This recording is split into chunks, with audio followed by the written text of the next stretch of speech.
Welcome back to Hollywood Happy Hour Podcast. This is episode 5. I'm very excited about this episode. Today we have a very special guest, Michael Linn of Linn Productions.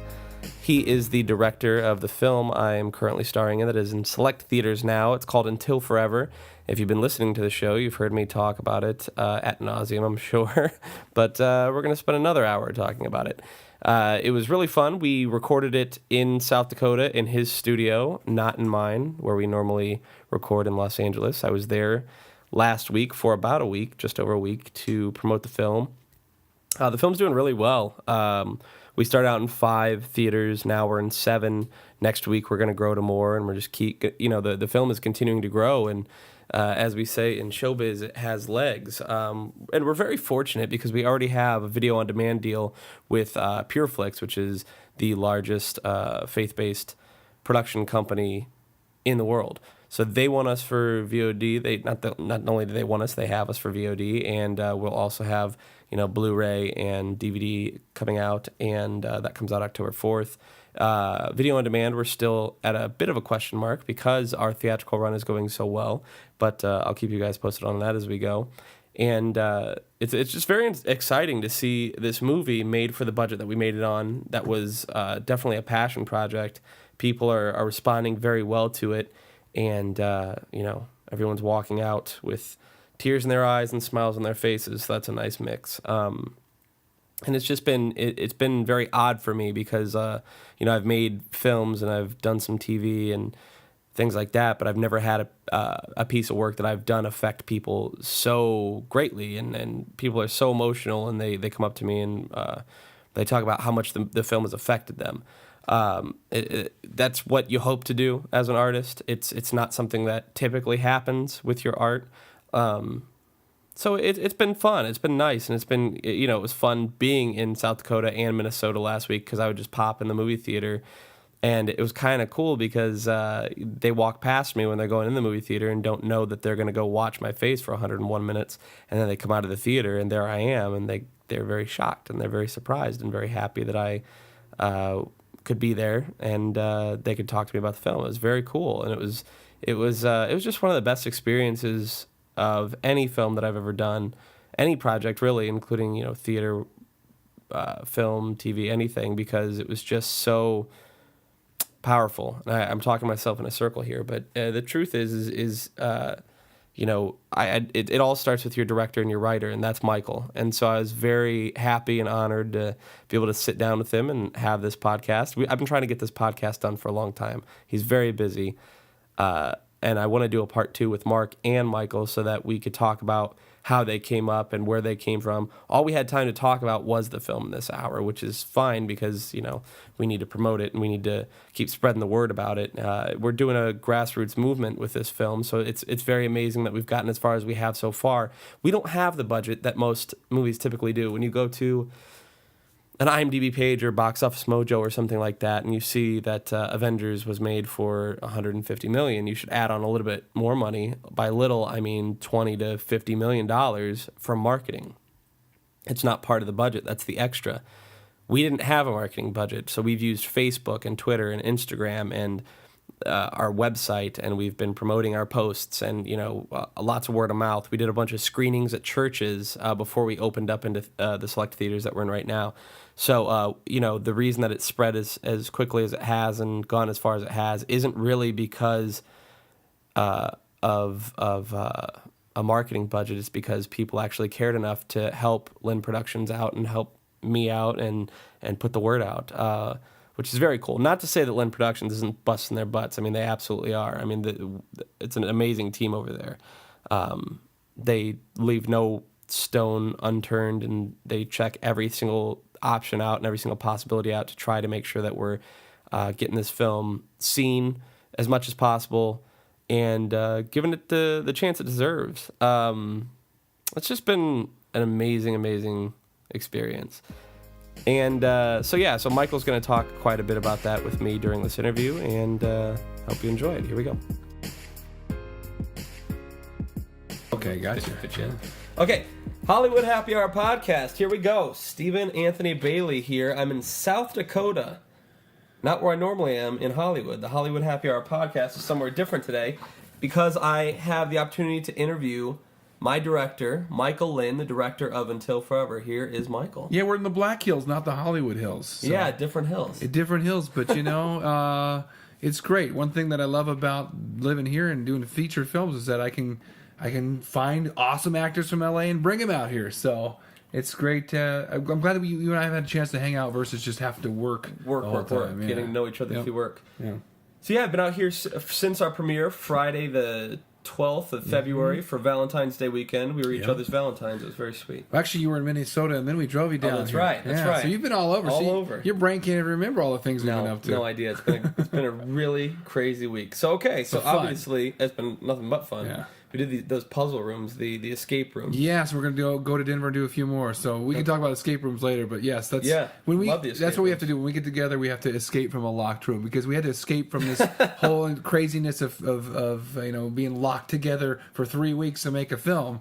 You're very much into things like that, puzzles, I trivia. think the movies are puzzles, don't you? That's it. That's what I was getting at. Is that something? Is that the thing that you like about making movies the most? Is that it is a puzzle that you have to figure out? I don't know that I like that element of puzzle of the movies. I just acknowledge that it is that. Whenever you got a problem on set, you've got a puzzle. You got to really your way through it, or otherwise you're going to die. You're not going to make your day.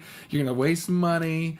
So yeah, I mean, you don't look forward to those riddles coming up, but they happen inevitably. And I love the challenges. I love the challenges. Well, I ultimately do, but wouldn't it be nicer if it was super easy? And well, then everybody would do it. Everyone right? would do it exactly. No, I'd like it when things are smoother. That means people have but there's things unforeseen that will happen in every film, and so you have to be ready to do it calmly. So yes, the more puzzle rooms we do, maybe the calmer we'll be on set. The calmer will be on set when a big thing shows up, like we don't have this prop, or you know what, so and so can't make it now. They're stuck. Whatever. They're late. Stuck in traffic, or didn't wake up.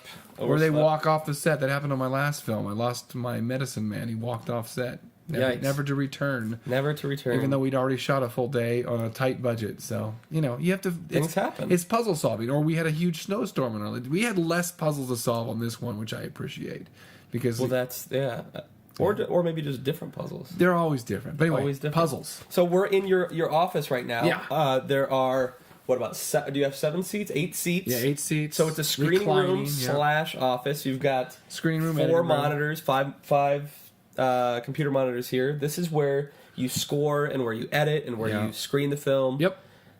I'm pretty jealous. It's nice. It's a beautiful I think space. if I lived in LA, I couldn't afford a space like this. I don't know where you would have enough space like this, much less afford it. I mean, it's so beautiful. Oh, So let's start with our film. So I want you to just tell me how you came into contact with what we call Until Forever. Okay, well, I'll try to do the short version of it and not bore you too much. But I had just made my first faith-based film called Into His Arms, and I got a phone call, and I got phone calls and scripts from lots of people. Once you know what this is like, once you start making a film, everybody has got a script or a story to tell you. So you get used to that phone call. And not that that's a bad thing, but you start to get a little jaded to it. And I certainly was jaded when I got the phone call from Bonnie when she said, I've got this movie, this story about my son that I think would make a great movie. Okay, send me the information and I'll check it out. And she sent me the story, and I thought it sounded interesting, but I certainly didn't know if it would make a feature film or not. But I thought it was intriguing enough that I would go out and visit her. And I visited her, pretty quickly. I think it was before. I don't know how much I want to spoil here, so I'm hesitating about the actual storyline to Michael Boyan. Oh, that's right. Yeah. Well, look. Okay, so let's just start here. What was your first impression of the Boyams and the Larsons, for that matter? Because when you did go there to research this story, you did get to meet with a lot of them, right? Yeah. Well, no, it was all kind of surreal because trying to do I'd never done a movie based on a real story. And people that are really alive, and I mean, there's all kinds of things that go. I'm looking at this person that then I would then write into the screenplay, and I'm talking to people that would be part of this, and that's like I didn't even know how to start. I just like, what do you do with this? People would be looking at my work and say, no, that's not me. Different responsibility. Yeah, it's just like okay, I wasn't sure I even wanted that challenge, and that's why the film project lingered, I think, for so long, and I think it needed to linger because it was so raw at the time that I first visited. The whole story had just happened, and yeah. So you did your research, you interviewed. How many interviews did you do? Do you remember? Well, I went back later and I brought my camera and I did probably about 30 or 40 interviews. In fact, I have a whole box. Here they are right here. Back when we shot on mini DV. Those are all the interviews. And each tape will be different people. So like here, let's see who I interviewed on this one. This is Michelle Boyum and then Bonnie. So these are filled with interviews, and I went through all of them and constructed the story from these. So how long from the interviews that you did when you first got there to the point when you had a first draft? How long did that take? A long time.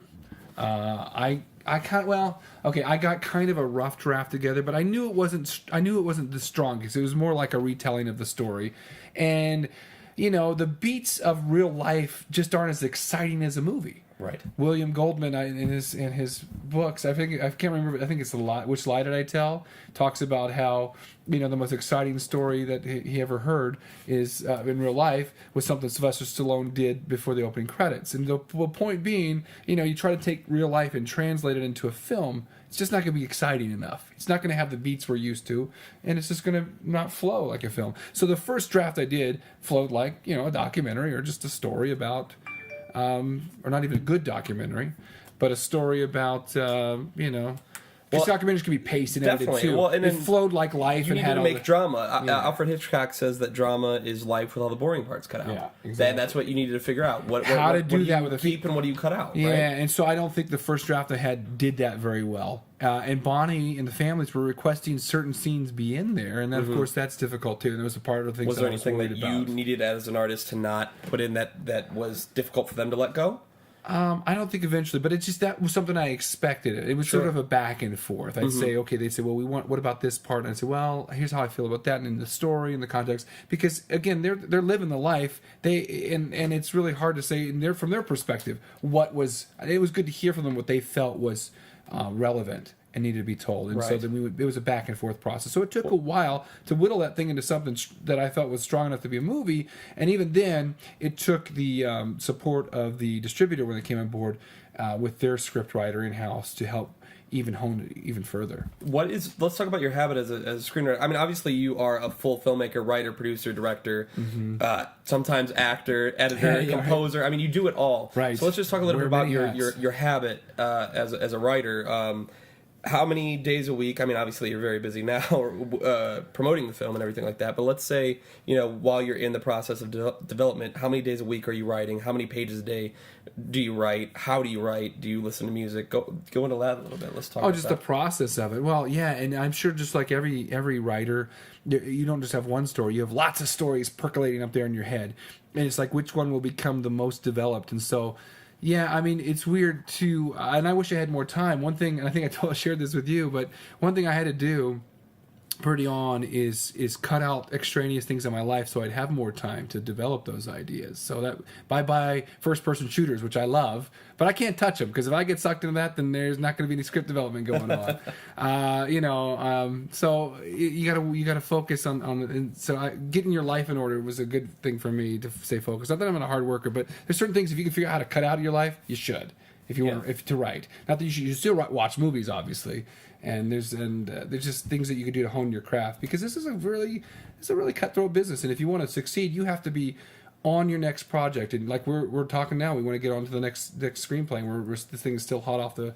Well, I mean, even in the last 6 days, we've come up with you've got all these ideas, and it's like not only are you already letting them percolate up in your head, but it's like which direction you go in. Which one should we go to next? And making sure you're not wasting time spinning wheels or anything like that. Because you really don't have time. I think a lot of screenwriters waste a lot of time in day to day, and also go in the wrong direction and spin the wheels. So it's really cool. Well, you can't avoid that on some level because you're learning. You're going to write. We talk about this too. You're going to write bad scripts, and you have to write. You got to keep writing and get through your bad scripts and learn how to craft them more. And so. Yeah, I mean, you just got to write, and in this case, I've tried to learn how to be. You have to go where the money's at if you're going to make a film. So in this case, the money came together for this film, or I would have maybe done something else, like the one I was telling you about, the World War II one we're developing. Mm-hmm. There is some money attached, but not enough to make it all the way. Right. So sometimes it's a matter, and they all, and this is the thing. Every year that goes by. Hopefully, you're getting a little wiser to the whole craft thing, and you'll look at your scripts and go, "Oh, wow, that needs some work." And so, and then knowing what work needs to be done is the biggest part. So, this is a faith-based film. Faith-based films are hot right now. The American film markets are, hungry for them. They want, and all over the world, really, but they definitely, that's very popular. They don't want the zombie movies or horror movies as much as they used to because so many of them came out oversaturated. And so now there's a strong audience looking for not only faith-based films but ones like ours that aren't as preachy. You're absolutely right, and that's part of the reason. Well, for the first part, why we pulled the trigger on this, it felt like faith-based films were becoming hot again, and so it was easier to convince people that this was the film to make. But yeah, I was a little tired of movies that I thought weren't honest, Christian movies that were not only just preachy but just not honest in their weren't message. About real life moments and real life people. Yeah, it was like a fantasy, which is fine and fun for from one aspect. On the other aspect, it's like, well, okay, if that's how Christianity has to look, then what are we talking about here? Right. If Christianity has to only exist in fiction, then that's not really strong. So I want to see people really dealing with real issues and real and then life isn't pretty. Doesn't always work out, even from a Christian perspective. That's right. What we expect with you see some of these movies and it's just miraculous healings and cures and all that, and this was a story that I felt really got to the heart of what faith really is. And faith is having that perspective no matter through thick and thin. Well, what's interesting is we just said drama is life with all the boring parts cut out, and it certainly isn't boring to see a miracle done, but at the same time it's also nice to see something on screen that we can all relate to because we've all been touched by somebody we know has either had cancer and survived it or had cancer and not survived absolutely. it. We all know that. And right off the bat, you have an extremely relatable film. Yeah. And look, I came on this pretty early as your actor, and you were gracious enough and confident enough in who you are as an artist to send me drafts and ask me what I thought, which, in the number of features that I've done and then all the other bits of acting that I've done, I've never ever worked with a director that's so open. I believe in the collaborative process. We talked about this. You'll see at the end of the movie, you don't see a credit come up that says a Michael Linn film at the end, or even at the beginning, because I don't. As much as I believe that, the director has a strong influence on the film, he's not the only thing that makes the film what it is. The actors are a huge part of the collaborative process between your actors and even like the distributor talking to the screenwriter. It's such a big thing. It's so much bigger than one person.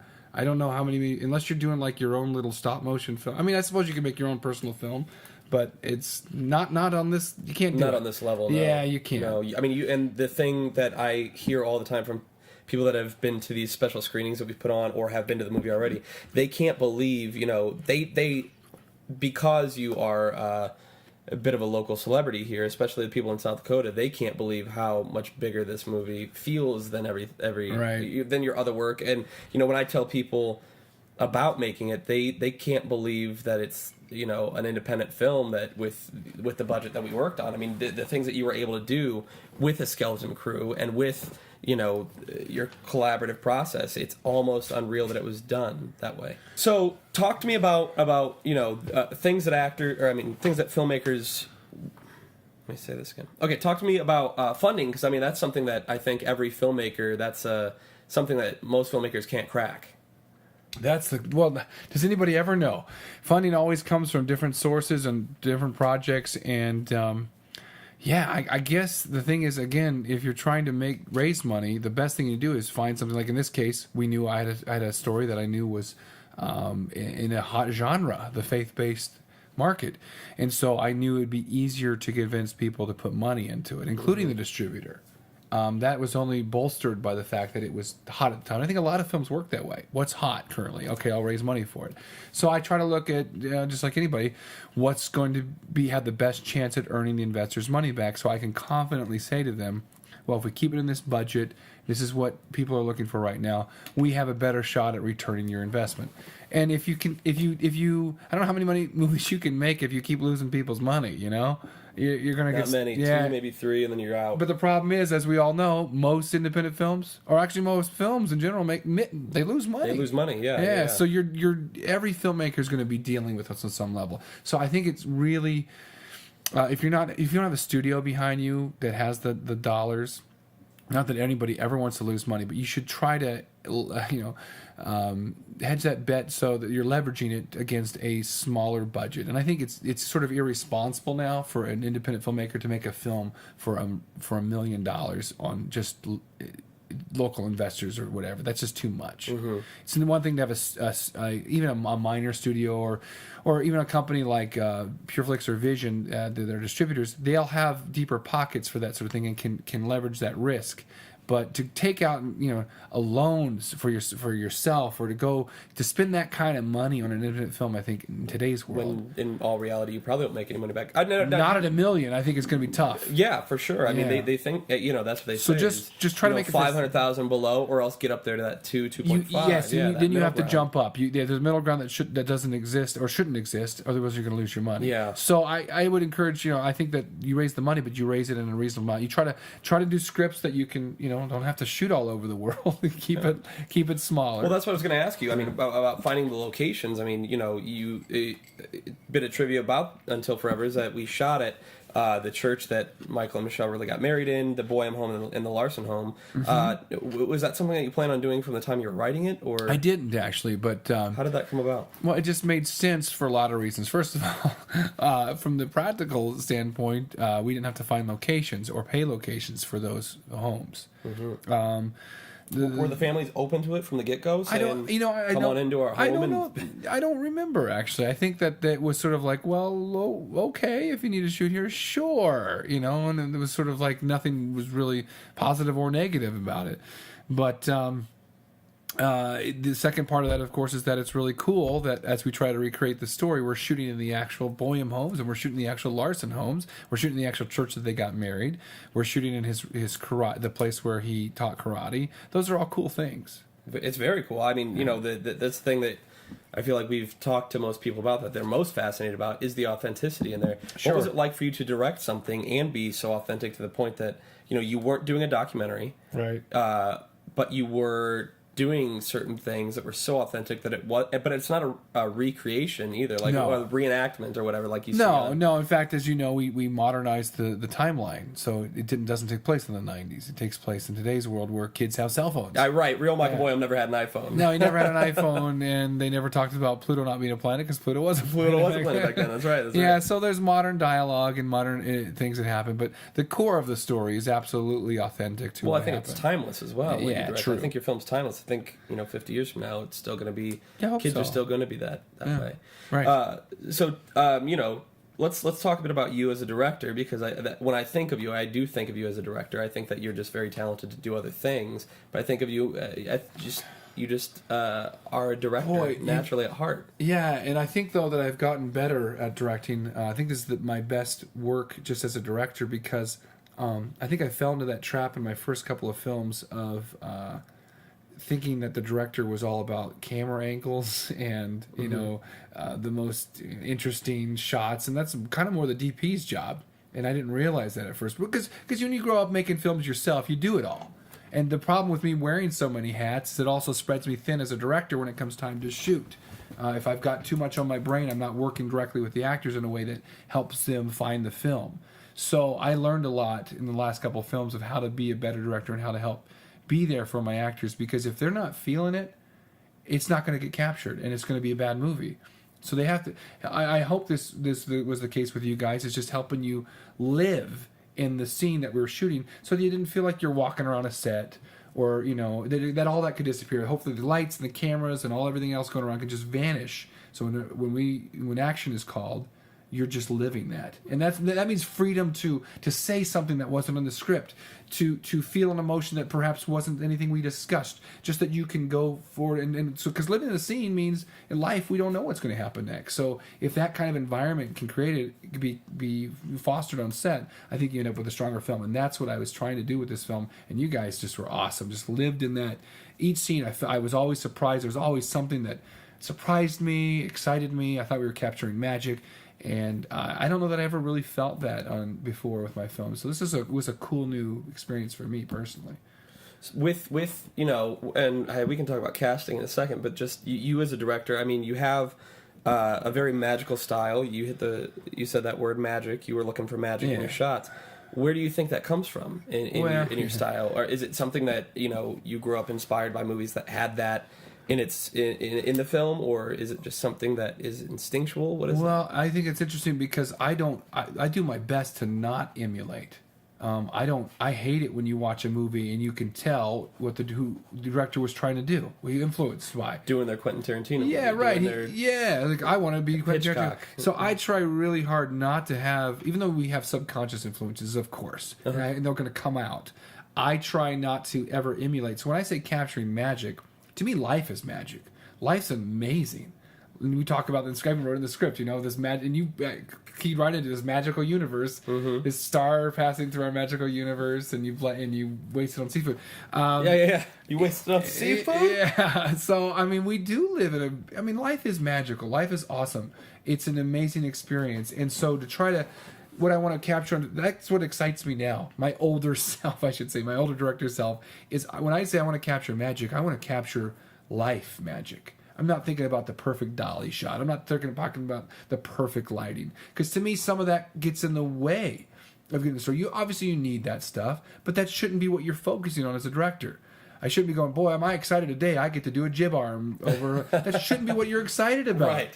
I'm excited today because I get to explore this relationship between, that's the sort of thing that, and when it happens on screen, and you guys, and I see it as an authentic thing and not a false thing. That's magic. I think when you boil it down, that's what you're looking for, yeah? I'm looking for truth. That's exactly it. What's so interesting to me is how much you cared about not only your actors, you gave us a lot of care, a lot of love, a lot of freedom, a lot of respect. But more than that, I was so amazed at how, and they are based upon real people that you interviewed and got to know, but at the same time, our characters are a representation of who those people are, but you cared a lot about your characters. You cared a lot about Michael and Michelle.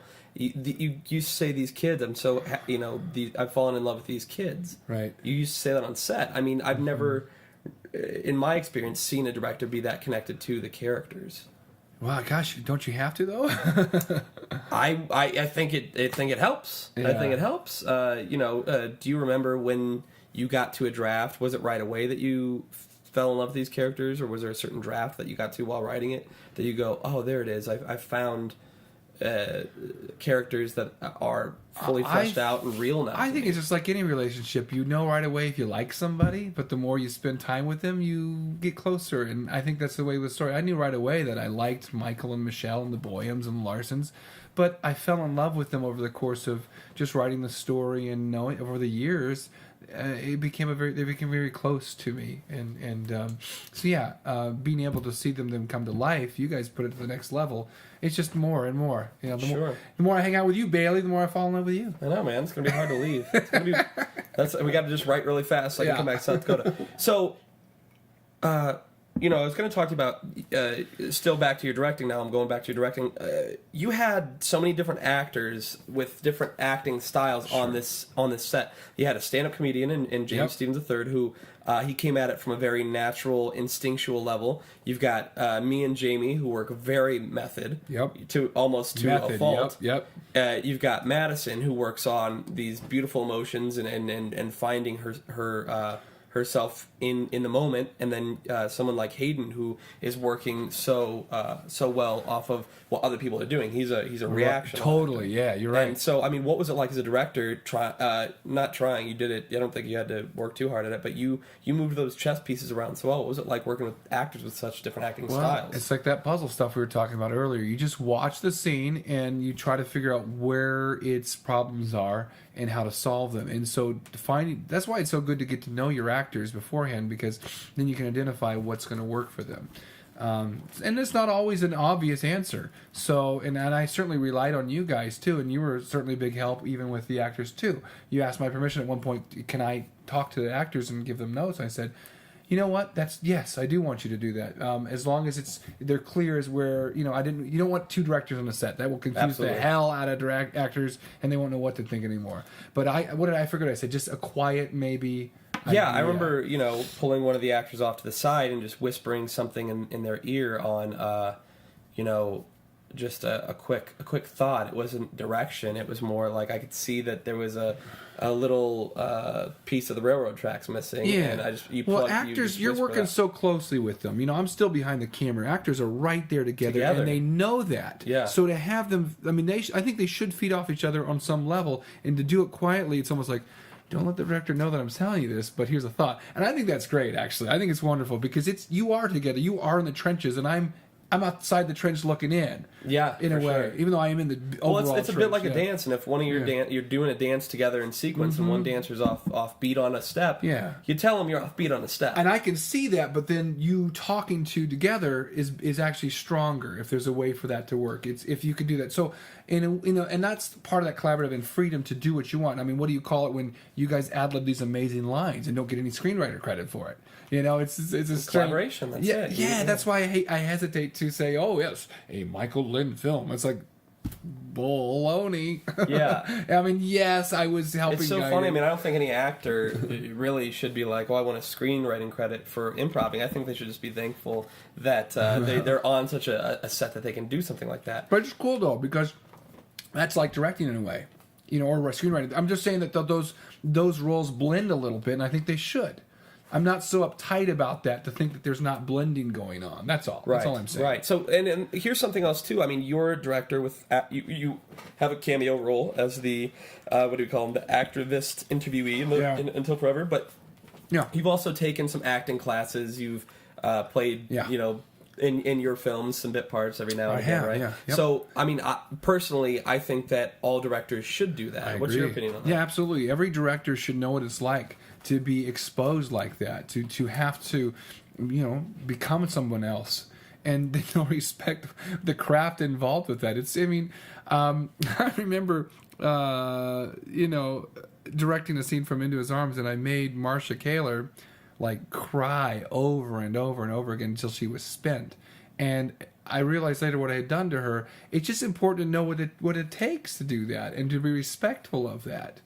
And also how to talk to them in a way that makes sense to an actor. So yes, going through an actor course is to me, you have to. If you're going to direct, you need to know what it's like, so then you can speak the language better. Right. Too. Actor talk. Exactly. Yeah, it is a whole different language. There's a certain bit of words that you need to know. Just how to communicate on a person to person level, not even the words exactly, just the empathy. Exactly. Yeah. So, I mean, your acting experience, I would imagine, helped you. Now we're getting into casting. I mean, I would imagine you knew what to look for in actors. If they really are going to be worth it. Because some people have a little flash, but doesn't mean that they're going to be able to carry a film. And I think I have a good eye for that. Not everybody does. That I can look at somebody. Well, you cast me, so I have to agree. With that. Well, what I look. I look for. No, I look to see if I look to the eyes. Or mute the sound and just see how do they look just talking. Is it natural? I'll watch them with the scene with the sound off. I mean, they tell you to do it for films too, but I look for the eyes.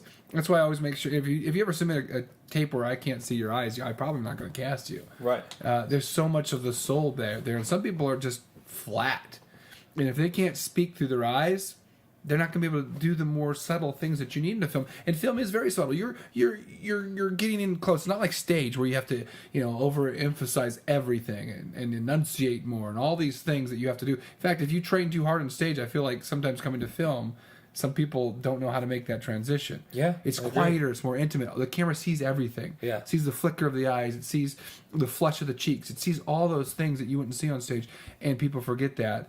And so I look for that stuff. It's like on the subtle things, because I really feel like the lines and all, I don't care. It's the same thing reversed though too. You go into I had some trouble with that. I was a film actor going in. I grew up in the theater, but when I went back after training myself to do film, get bigger, get bigger, get bigger. So let's talk about casting real quick. I mean, the story. I've told the story in my episode where my buddy Zedric interviewed me for this show. We talked a bit about how I was found via Craigslist. So I mean, you cast me, you cast Madison, Jamie. Jamie's from here originally. Yeah, I knew his father, and I knew him when he was a baby. Oh wow! Yeah, he was. We called him the naked kid or the naked kid, but that's how he called himself. We started calling him because he'd run around the house naked, so we called him the naked kid. So he would call, and he would repeat it as naked kid. So we had to rib him a little bit on set. That we're finally working with the naked kid. So did you keep up with him throughout the time? Or No, in fact, I was very remember surprised. Well, I was surprised to hear from his family that he'd been cast in a Morgan Freeman, John Cusack film called The Contract, where he played John Cusack's son, and he's good in it. And he was handpicked out of hundreds of actors, if not more. Yeah, if not more. And so we thought, okay, well, we should really look at Jamie. And he auditioned for the film. He sent us a tape for that bridge scene, and just blew us out of the water. It was so raw. And that was a lucky one there. We talk about lucky with the cast. That was completely fortunate. So was he the only one that auditioned for Matt? Or something? No, there were a couple others. You had a couple others? Yeah. He was the one that stood out. Same thing with Madison. Yes, we had a couple others, but she stood out. Not that others were horrible, but it's just like certain roles are for certain people. That's it. That's it. When actors don't get cast, that's the thing they need to remember. It has nothing to do with I'm a bad actor, or right. I mean, if you come off bad, you come off bad. Right. But, and some actors aren't good, but if you know you're good, you got to keep that confidence because it reads the confidence. I agree. Well, yeah. Well, what's ever appropriate? You definitely should be. I mean, you shouldn't be coming in desperate on anything. A job interview for any job. If you want to work at an office, you shouldn't come in desperate. Everybody smells desperation. Yeah. So no, confidence is important in any aspect of life, but just confidence, and also just confidence in your craft. Not just as a human, but just that you feel comfortable that you can become this person, and you have to believe that. That's why I always think actors have to be slightly psychotic. They have to become these people. Yeah, it's weird. It's tough. I mean, I'm not. It's hard to explain to people too. that what I like to do for a living is get people to pay me to play in front of them. That's such an odd. But it's more than that because you have to be that person, or it doesn't work. Yeah, that's the other part of it. Is if you don't just play them, you become them. And there are a lot of pieces of me in the Michael Boyum character that I have. There's a lot of pieces of me, but at the same time, I truly felt that I captured something that wasn't me, and it was very interesting. And it's something that channeling Michael. I said at the premiere that I can't believe I said, because I'd never said it before, was normally I'm used to telling the truth through my characters. This time the character told the truth through me, and I'm just so blessed to be on a set with the freedom to do that. It's like possession. A little bit. It's a little weird.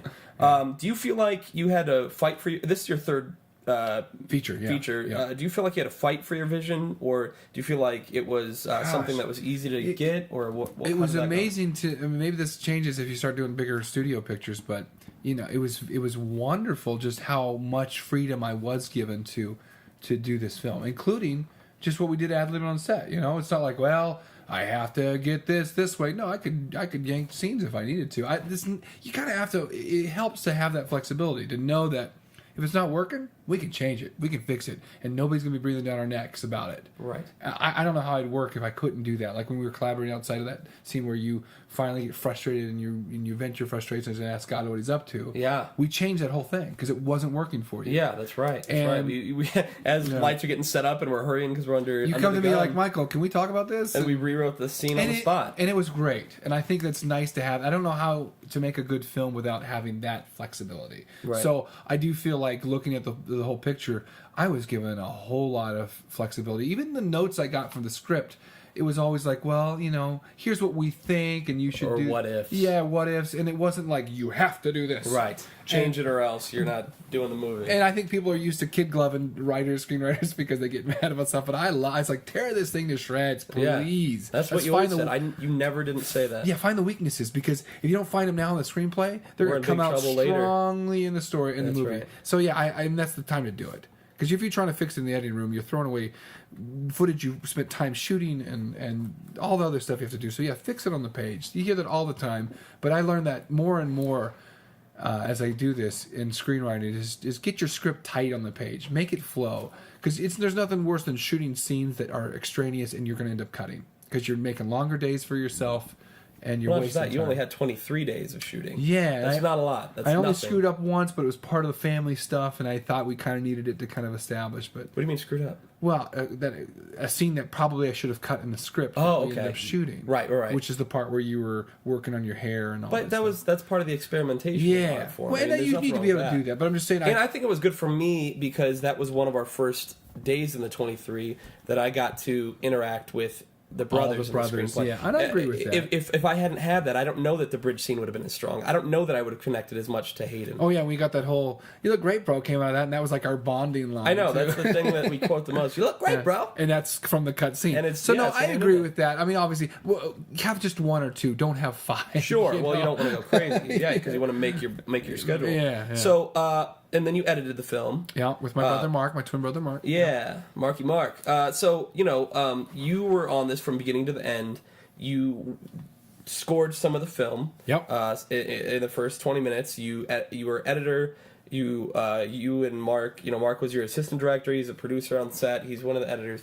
You guys didn't have a huge crew. I mean, and I think it's very obvious that it's all your fingerprints on there. And again, you were so gracious to be sending me cuts. You sent me the first 20 minutes and said, "What do you think?" And, Right. and allowed me to Well, I think say it's collaborative, honestly what yeah. I thought. So, and so what's beautiful about that to me, and what's an honor to me, is when I watch the movie, I see little things that I said what ifs to you about, and you weren't egotistical. You just said, "Sure, let's try it," and you liked it. Yeah, well, I think you should always try if it sounds like a good note, and even if it doesn't, if you've got the time, why not try? Because I think that the more you look at things from different angles, the more the film reveals itself. Yeah. So I love looking at it. You're like, okay, I'll try that note, and I could say, it didn't work, and then you could either come back and say, but I think maybe I'd send you a cut and say, what do you think of this? Well, but here's the thing, and I don't want to make it sound like, if you hadn't had me during the script. No, not at all. Your screenplay was so strong. Your editing was so strong to the point that, it didn't take a long time for you to get to your picture lock. Not too bad. I had another film I was editing at the time. That was Right. the only thing that slowed me down was I was editing that Star Trek. And you didn't have, you didn't have a bunch of drafts in the edits. You guys kind of.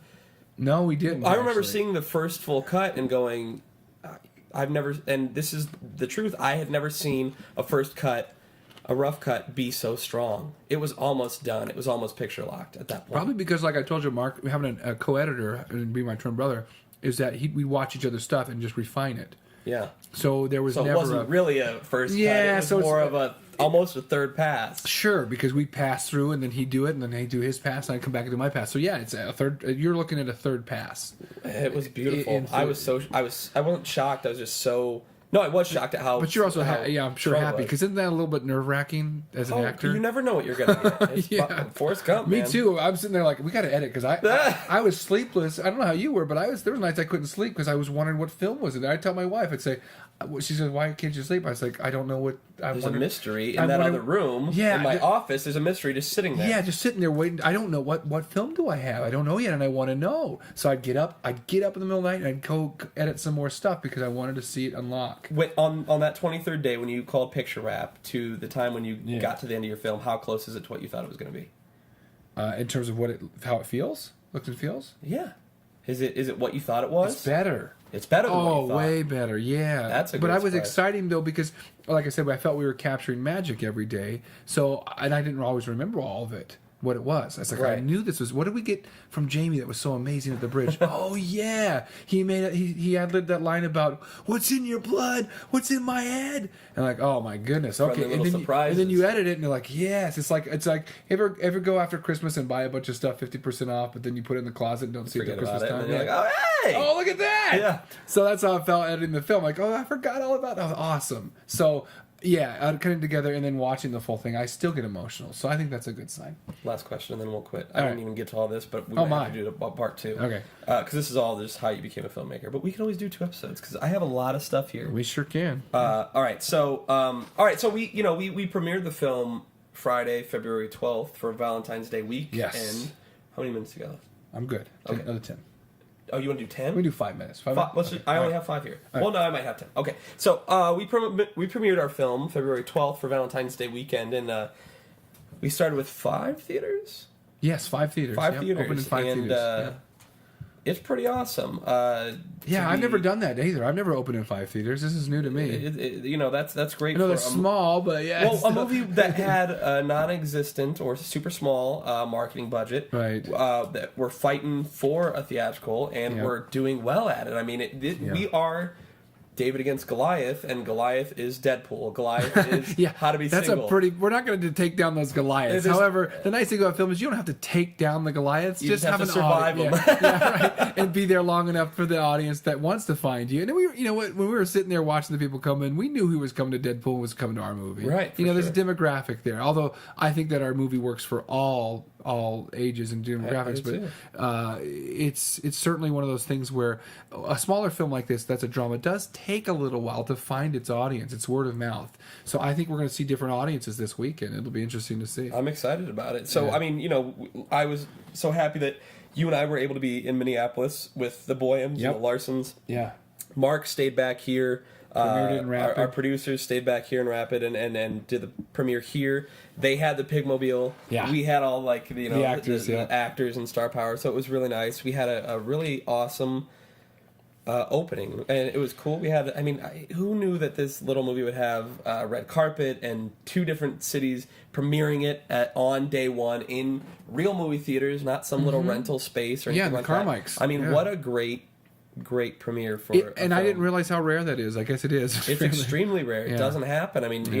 Most films have to do the film festival circuits and hope that the people who pick them up go, we'll do a limited theatrical release. Right. You did it all on your own. Yeah, and obviously we're assuming the risk on that, but in a town where we're supported in the fact that the movie takes place in the Midwest, that's helping bring the audiences in. So it was a calculated risk, and it certainly works for this film. Again, every film's different for how you raise the money, to how you market it, to how you put it, how you release it.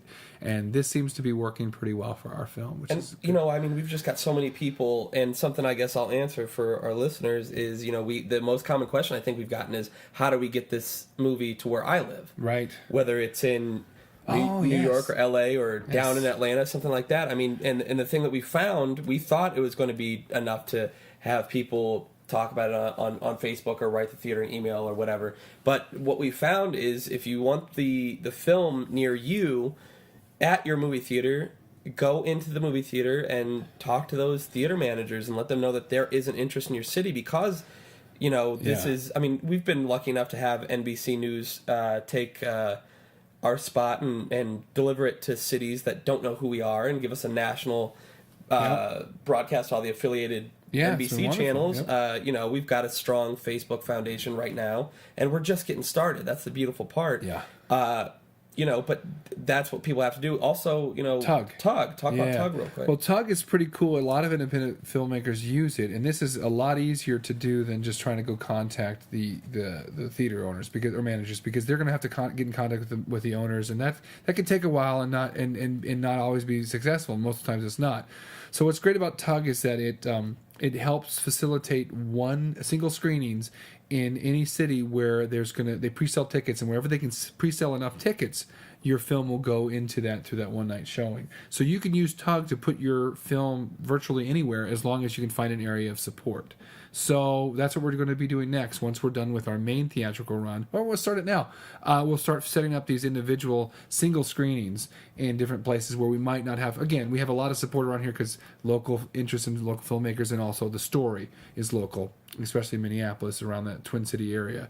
So once we get outside of that, we know we're not going to have the newspaper support. We're not going to have the news support quite not right away, but Yeah, maybe, but who knows? But again, that's something else that people can help us with, is gaining that buzz and saying, look, talking to their news station, saying, there's this film that is the David against the Goliaths, and we're in support of it, and we're interested. If that's the angle, again, it's finding the angle. To me, it's very easy to find an angle and say, this happened in your backyard, talk about it. Oh yeah, for sure. And or saying, for me, I know Indiana's really hungry for it. Yeah. And saying, our local boy is now in this movie that's picking up, the cool thing about starting that is then you're also generating some buzz and word of mouth. So that's how it can. But you have to start where your strongest markets are and expand, right. And that's what we're doing. And we still don't know how well we're going to do. It'll be interesting to see how next weekend is, or this upcoming weekend, and decide ourselves if it's worth expanding into these other areas just beyond our home base, so to speak. Right. But Tug is different because we can get different places like Young Life or church groups. Anybody who wants to champion the film, then for one night, that's a much easier sell than a full 1 week engagement in a theater with multiple. You better believe it. It's expensive to do that, to rent the projectors and Yep. the film print fees. Now, is this the first? What am I trying to say? Is this the first of your 3 films to while it's in theatrical, already have VOD, DVD, and Blu-ray deal. Yes. It is. What's that feel like? Does that feel good? It's awesome, man. That's what everybody should work with the distributor first if they can. It's wonderful. It's a great feeling to not have to. I mean, that's what the studios do. They already when you work in a studio picture. So really, it's very similar to that. It's a comfort in knowing that you're not going to have to go fight to find a home or a place that's going to then champion your film in the DVD Blu-ray market. And when we did Imprint, we didn't have a distributor attached, and it took them 4 years to release it, even after we signed with them. And that's just horrible when you're waiting for returns. We're waiting for a return on that budget so to make it. If they champion it, they're also themselves ready to get it through, and they'll have it ready. So there's just lots of advantages if you can find a distributor. I would certainly recommend it but it's not the easiest thing to do in the world. So we're fortunate in that. So I want to do a part 2 with you and Mark because you are what makes Linn Productions happen. We're going to go ahead and end this episode, but I just want to tell you, it's a serious honor to have been a part of this film because it's my best work. You said it's your best work. Yeah, I love this film. Me too. I'm proud of it. Me too. And it was and one here's of the best experiences of my life. Yeah, and I think that's the most important thing is that we had it was a wonderful experience. And you hear, even when Goldman even talks about this, sometimes movies with really bad experiences end up being really great films, and vice versa. But he said ultimately, you really need to have that good vibe on set, that good experience, and that's where that synergy comes from, to that collaborative process. So you make something special rather than let's just get through this and get this done. Let's just get this job done. Let's just get this work done. Yeah, magic ain't going to happen when that's the feeling on set. And I believe that strongly. So I'm glad you felt that way. I certainly had a wonderful time, and I hope that all as much as possible, future films, to me, that's the priority. That we're going to go in there and we're going to go on this adventure together, and it's going to be an adventure, and it's going to be a hard work, but ultimately we're going to have a lot of fun doing it, and we're going to enjoy the experience. We're going to work our asses off, but we're going to have a great time doing it. Michael Linn, director extraordinaire, thanks for being on Hollywood Happy Hour podcast. Yeah, let's go have a real happy hour. I know, okay. right? Yeah. Sounds good. That was my interview with Michael Linn from Linn Productions. What a great interview. Lots of insight. For all the filmmakers who listen to this show who have questions about what it's like to be a director or a screenwriter or a composer, how to get your funding. I mean, what a lot of great tidbits of information there.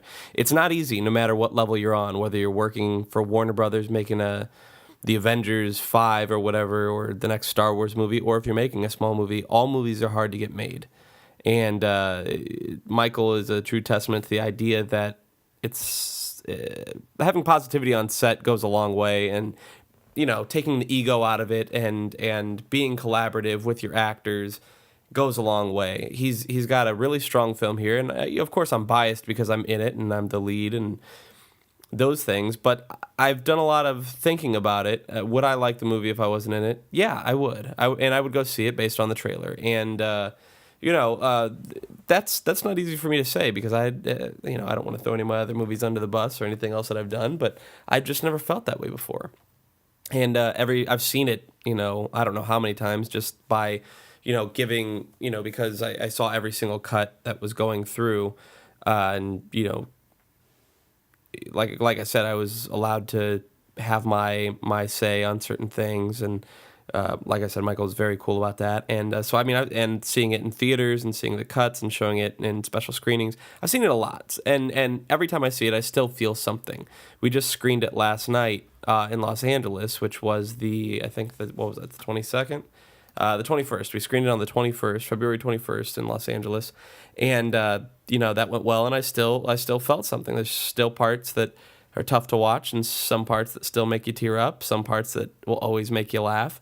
And it's just a really well-rounded movie. And like I said, I keep repeating it. I'm just honored to be a part of it.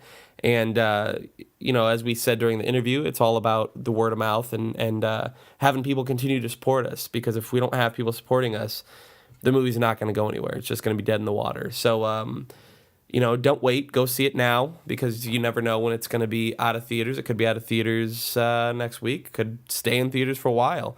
And if you do want it to come to your theaters, you have to go tell people. You can't just hope that it's going to happen and wish it there. You got to go let people know. Go inside of your theater and let them know that you want to see Until Forever in a theater near you. And as usual, thank you all for supporting the podcast and hanging out with us for an hour. I've been going way over my time limit on certain episodes. This we're keeping under an hour for the first time, I think, in the run of the show in the 5 episodes I've done so far. So I'm starting to get the hang of this idea of interviewing people and not dragging it on and on and on. So anyway, that's it for this episode.